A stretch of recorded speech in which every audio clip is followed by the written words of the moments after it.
नमस्कार, प्रभा साक्षी देख रहे हैं आप। आपके साथ मैं हूं अंकित सिंह। अब चुनावी बयार बिहार की ओर बढ़ चुका है। ऐसे में बिहार की सियासत जबरदस्त तरीके से तेज होती दिखाई दे रही है। बिहार में इस साल के आखिर में चुनाव होने हैं और राजनीतिक दल लगातार दांवपेच की तैयारी कर रहे हैं। इन सब के बीच महाराष्ट्र के बाद अब बिहार में भी औरंगजेब विवाद ने एंट्री ले ली है। सपा विधायक अबू आजमी के बाद बिहार में जेडीयू के एमएलसी खालिद अनवर ने भी औरंगजेब के समर्थन में बयान दिया, जिसके बाद सियासत तेज हो गई। हालांकि भाजपा ने इस पर पलटवार किया। जेडीयू एमएलसी खालिद अनवर ने कहा कि औरंगजेब को लेकर लोगों की अलग अलग राय है। इतिहासकारों का कहना है कि औरंगजेब एक अच्छा शासक था और वह उतना क्रूर नहीं था जितना उसे दिखाया जाता है। एक लॉबी है जो उन्हें क्रूर दिखाने की कोशिश करती है। नीतीश कुमार की पार्टी के इस विधायक ने आगे कहा कि यह एक अकादमिक चर्चा है और इस पर संसद या राजनीतिक रैली में चर्चा नहीं की जा सकती, इसलिए अकादमिक चर्चाओं को अकादमिक ही रहने दिया जाना चाहिए। मुझे समझ नहीं आता कि एक राजनीतिक दल औरंगजेब के खिलाफ इस तरीके का गलत सूचना से क्या हासिल करना चाहता है। अभी खालिद अनवर के बयान पर बवाल थमा भी नहीं था कि AIMIM के बिहार अध्यक्ष और विधायक अख्तरुल इमान ने भी बयान दे दिया। उन्होंने कहा कि नफरत की राजनीति से राजनीतिक लाभ उठाने के अलावा बीजेपी के पास कोई दूसरा काम नहीं है।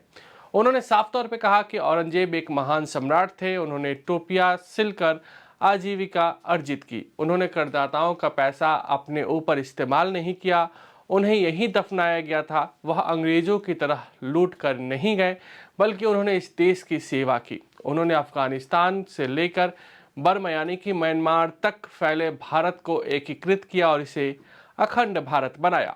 अख्तरुल इमान ने कहा कि औरंगजेब ने मंदिर और मस्जिद दोनों के साथ समान व्यवहार किया, तो ऐसा विवाद क्यों खड़ा किया जा रहा है। सुप्रीम कोर्ट को ऐसी सरकारों पर स्वतः संज्ञान लेना चाहिए। अबू आजमी के खिलाफ कार्रवाई असंवैधानिक है। इसके बाद अब बिहार में भाजपा की ओर से पलटवार किया जा रहा है।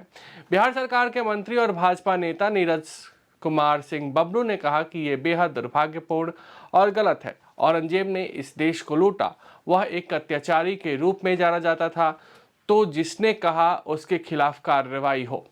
जो लोग उनके समर्थन में बोलते हैं वे देशद्रोही हैं। उन्होंने कहा कि अगर बिहार में उनके पक्ष में चर्चा हो रही है तो ये बेहद दुखद है, चिंताजनक है। जो लोग उसके पक्ष में बोलते हैं उन्हें इतिहास पढ़ना चाहिए, इतिहास से सीखना चाहिए। और अगर हम देश को लूटने वालों का महिमा मंडन करते हैं तो यह बहुत दुखद है। सुनिए। देखिए, ये बदकिस्मती है इस हमारे देश के राजनीति की कि एकेडमिक डिस्कशन पार्लियामेंट में करते हैं। अगर कोई सिनेमा बन रहा है, कोई आर्टिकल लिख रहा है, तो ये एकेडमिक डिस्कशन है, इस पे डिस्कशन होना चाहिए।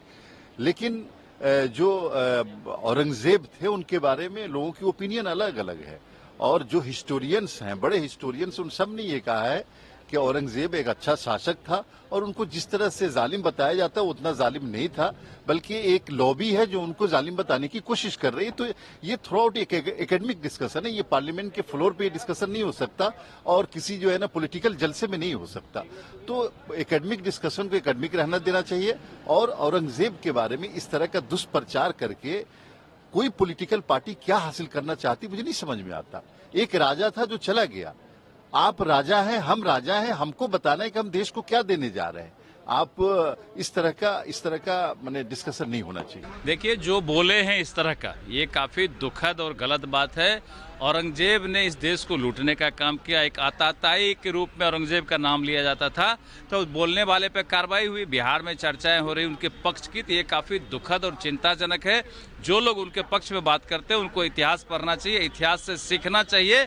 और जिसने देश को लूटने का काम किया, ऐसे लोगों का अगर हम महिमा मंडित करते तो काफी दुखद है। अगर इस तरह की कार्रवाई यहाँ होती है तो कार्रवाई यहाँ भी होनी चाहिए। अगर आप भी लेना चाहते हैं देश दुनिया की तमाम जानकारी तो आज ही सब्सक्राइब करें हमारे चैनल को। साथ ही नीचे दिए बेल आइकन को जरूर दबाएं ताकि हर अपडेट आप तक पहुंच सके।